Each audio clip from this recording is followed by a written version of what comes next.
주님, 오늘도 새날을 허락하여 주시니 감사합니다. 이 새벽 사모하는 마음으로 말씀을 묵상하고 기도할 때에 하나님의 선하신 뜻을 깨닫게 하여 주시고 오늘도 주신 말씀에 순종하며 살아가게 하여 주시옵소서. 감사드리며 예수님의 이름으로 기도드립니다. 아멘.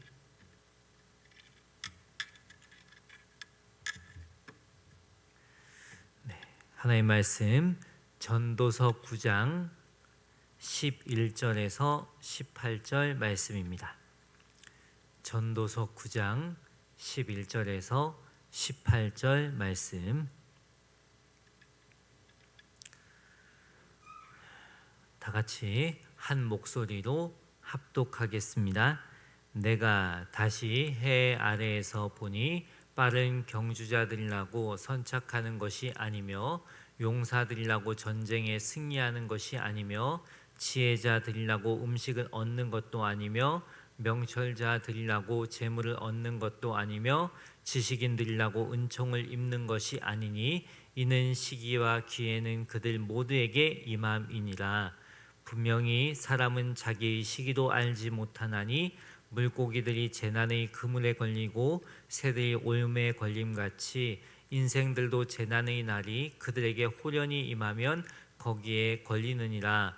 내가 또 해 아래에서 지혜를 보고 내가 크게 여긴 것이 이러하니 곧 작고 인구가 많지 아니한 어떤 성읍에 큰 왕이 와서 그것을 에워싸고 큰 흉벽을 쌓고 치고자 할 때에 그 성읍 가운데에 가난한 지혜자가 있어서 그의 지혜로 그 성읍을 건진 그것이라. 그러나 그 가난한 자를 기억하는 사람이 없었도다. 그러므로 내가 이르기를 지혜가 힘보다 나으나 가난한 자의 지혜가 멸시를 받고 그의 말들을 사람들이 듣지 아니한다 하였노라. 조용히 듣는 지혜자의 말들이 우매한 자들을 다스리는 자의 호령보다 나으니라. 지혜가 무기보다 나으니라. 그러한 죄인 한 사람이 많은 선을 무너지게 하느니라. 아멘. 오늘 매일 성경 제목은 시간과 기회 그리고 지혜의 한계입니다. 시간은 두 가지로 구분됩니다. 크로노스의 시간과 카이로스의 시간이 있습니다. 크로노스는 인간에게 허락한 시간입니다. 시계바늘이 멈추지 않고 흘러가면서 아침이 오면 저녁이 오고 하루 이틀 흘러가는 시간을 말합니다. 창세기 8장 22절에 크로노스의 시간을 잘 표현해 주고 있습니다. 땅이 있을 동안에는 심음과 거둠과 추위와 더위와 여름과 겨울과 낮과 밤이 쉬지 아니하리라. 이처럼 크로노스는 우리 모두가 동일하게 보내는 시간입니다. 반면에 카이로스의 시간이 있습니다. 카이로스는 하나님의 시간 또는 하나님의 때를 말합니다. 하나님께서 우리의 삶 가운데 찾아오셔서 만나주시는 시간, 적절한 때에 응답하시는 시간이 카이로스입니다. 오늘 말씀을 살펴보면 먼저 크로노스의 시간 속에서 벌어지는 일들을 보게 됩니다. 11절에 내가 다시 해 아래에서 보니 빠른 경주자들이라고 선착하는 것이 아니며 용사들이라고 전쟁에 승리하는 것이 아니며 지혜자들이라고 음식물을 얻는 것도 아니며 명철자들이라고 재물을 얻는 것도 아니며 지식인들이라고 은총을 입는 것이 아니니 이는 시기와 기회는 그들 모두에게 임함이니라. 크로노스의 시간 속에서 벌어지는 일들은 인간의 예측을 빗나간다는 거예요. 이러한 원리가 가장 잘 적용되는 곳이 스포츠입니다. 월드컵만 봐도 그렇잖아요. 이번 카타르 월드컵에서 이변이 가장 많이 일어났다고도 해요. 독일이 예선에 탈락하고 브라질이 크로아티아에게 지고 아무리 우승 후보라고 해도 복병을 만나 탈락하는 이변이 일어나기 마련입니다. 이렇게 인간이 가진 능력이 어떤 일이 승리와 성취를 보장하지 않는다는 것을 볼 수 있습니다. 11절 끝에 보면 이는 시기와 기회는 그들 모두에게 임함이니라. 시기는 때를 말합니다. 이렇게 때와 기회는 누구에게나 주어집니다. 하지만 내 마음대로 그 시기와 기회를 잡을 수 없습니다. 왜냐하면 시기와 기회의 주인은 하나님이시기 때문입니다. 하나님의 주권하에 있기 때문입니다. 연결해서 12절을 보면 분명히 사람은 자기의 시기도 알지 못하나니, 자기의 때를 알지 못한다는 거죠. 물고기들이 재난의 그물에 걸리고 새들이 올무에 걸림같이 인생들도 재앙의 날이 그들에게 호련히 임하면 거기에 걸리느니라. 시기는 때를 말한다고 했어요. 물고기나 새가 그물이나 덫을 의식하지 못하고 걸리는 것처럼 사람도 자신에게 닥치는 불행의 때를 전혀 예상할 수 없음을 표현하는 말씀입니다. 오늘날에도 계속 벌어지는 일들입니다. 하루아침에 사건 사고로 가족을 잃은 슬픔이 찾아옵니다. 건강했던 사람이 갑작스럽게 질병의 문제가 닥치기도 합니다. 그래서 우리는 크로노스의 시간을 살면서 인생 내 마음대로 할 수 없구나, 내 힘, 내 능력으로 다 되는 것이 아니구나, 아무리 조심하면서 살아도 불행한 일을 막을 수 없구나 하고 하나님을 찾게 된다는 것입니다. 하나님께서 우리에게 크로노스의 시간을 허락하신 것이 여기에 있습니다. 하나님을 찾게 하시려고, 하나님의 은혜를 구하게 하시려고, 영원한 소망 되신 하나님을 바라보게 하시려고 크로노스의 시간을 허락하신 줄 믿습니다. 이렇게 하나님을 찾고 구하는 자를 만나주시는 시간이 있습니다. 슬프고 아픈 우리의 삶에 찾아오는 시간이 있습니다. 그 시간이 카이로스의 시간입니다. 우리는 이 시간을 통해 삶의 의미를 깨닫게 됩니다. 내가 주인 되어 내 마음대로 살았던 인생이 하나님 앞에 자신의 죄악을 회개하고 하나님의 자녀로 거듭나는 그런 은혜가 카이로스의 시간에 임합니다. 또 그 시간을 통하여서 하나님의 위로와 사랑을 경험하게 됩니다. 오늘도 크로노스의 시간 가운데 찾아오는 카이로스의 시간이 있습니다. 말씀을 묵상하는 가운데 찾아올 수 있습니다. 간절히 기도하는 가운데 찾아올 수 있습니다. 삶 속에서 순간순간 주님을 생각하는 그 시간에 찾아올 수 있습니다. 일상에서 주님을 의지하는 삶 가운데 찾아올 수 있습니다. 우리는 이렇게 제한적인 카이로스의 시간에 갇혀 있는 것 같지만 그 시간을 침투하여서 영원한 카이로스의 시간을 경험하며 살게 된다는 것입니다. 영원한 카이로스의 시간을 경험하는 삶이 주님과 동행하는 삶입니다. 하나님 나라를 누리는 삶입니다. 오늘도 우리 삶 가운데 주님을 경험하는 카이로스의 시간이 있길 주님의 이름으로 축원합니다. 13절에서 16절은 가난한 자의 지혜에 대한 말씀입니다. 내가 또 해 아래에서 지혜를 보고 내가 크게 여긴 것이 이러하니 곧 작고 인구가 많지 아니한 어떤 성읍에 큰 왕이 와서 그것을 에워싸고 큰 흉벽을 쌓고 치고자 할 때에 그 성읍 가운데에 가난한 지혜자가 있어서 그의 지혜로 그 성읍을 건진 그것이라. 그러나 그 가난한 자를 기억하는 사람이 없었도다. 가난한 지혜자가 그의 지혜로 성읍을 건졌다고 합니다.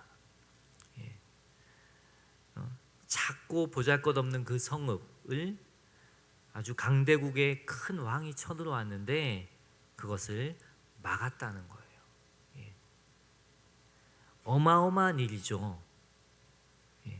그러나 그 가난한 자, 그 지혜자를 기억하는 사람이 없다고 합니다.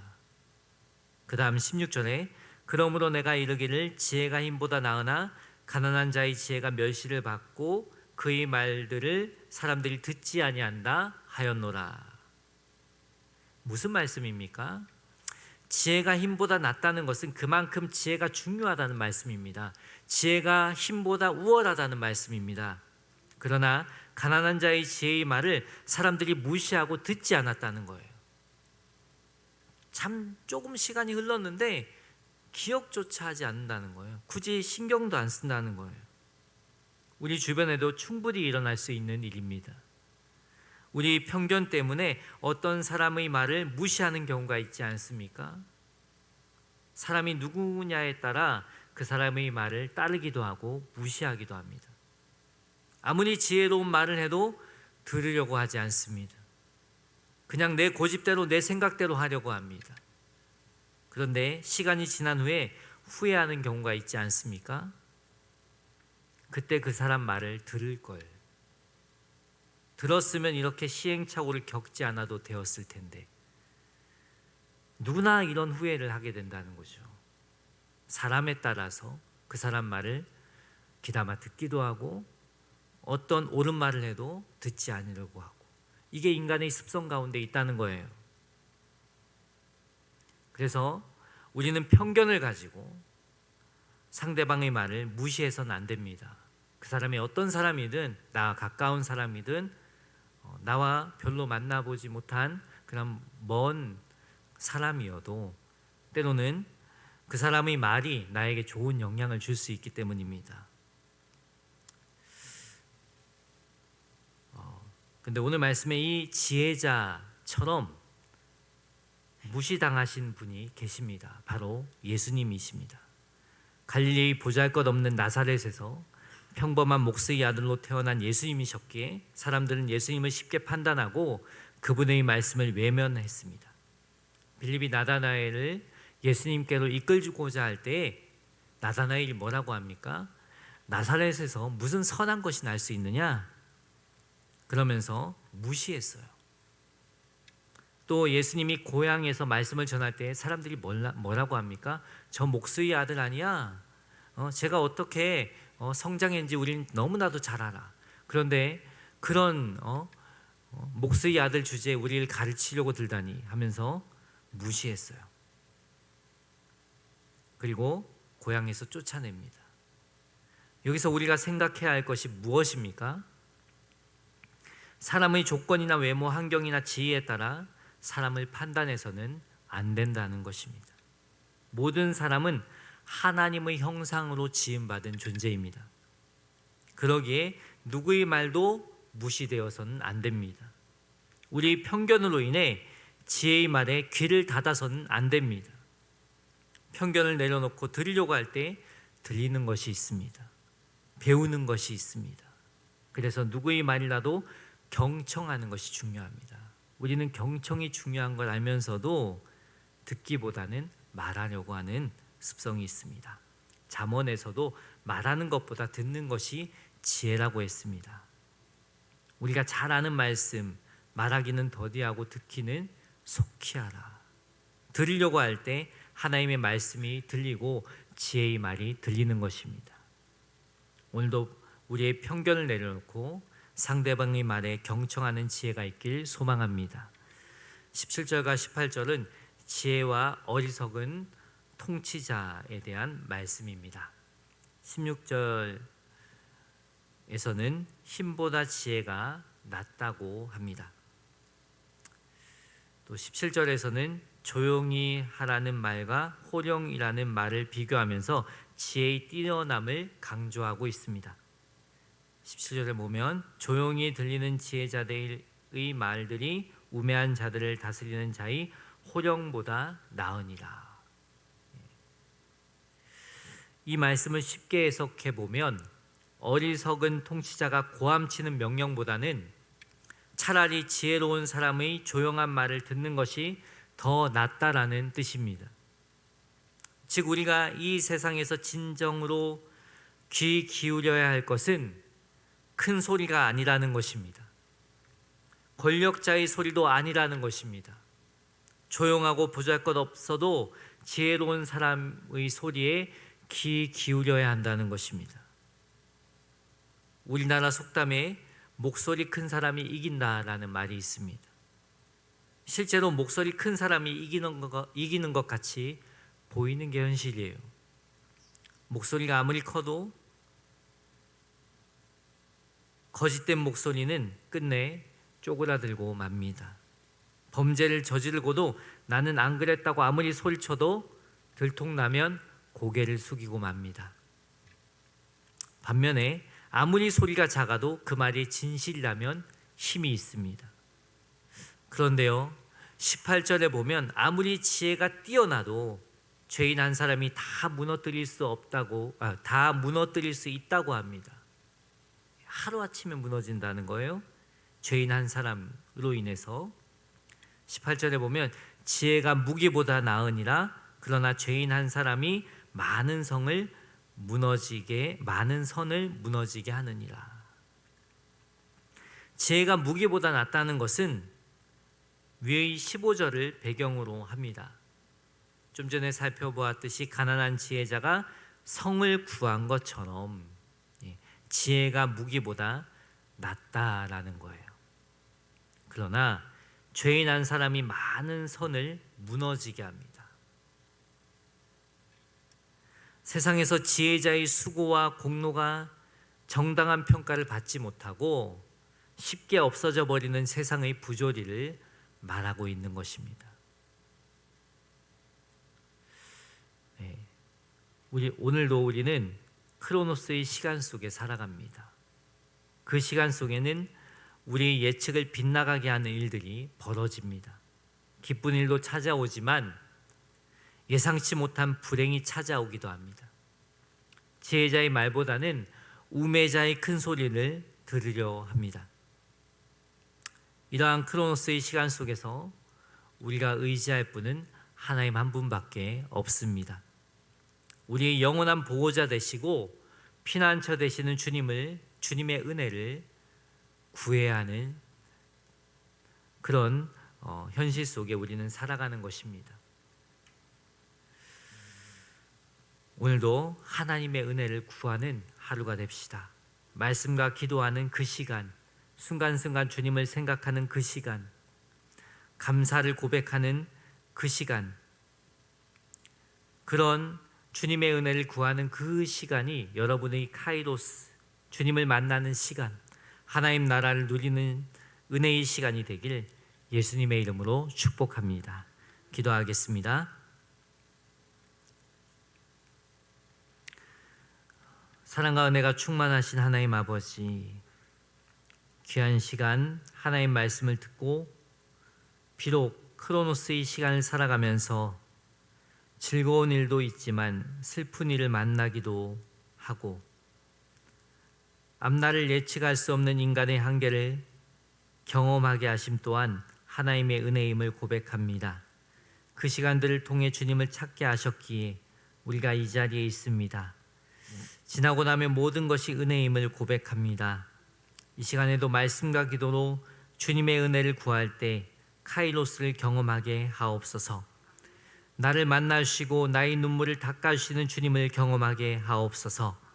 우리 모든 삶 속에 개입하시고 함께 하시는 주님과 동행하게 하옵소서. 오늘도 약속의 말씀을 붙잡고 기도할 때 주님의 깊은 은혜와 사랑을 경험하게 하실 주님을 찬양합니다. 거룩하신 그리스도 예수님의 이름으로 기도드립니다. 아멘.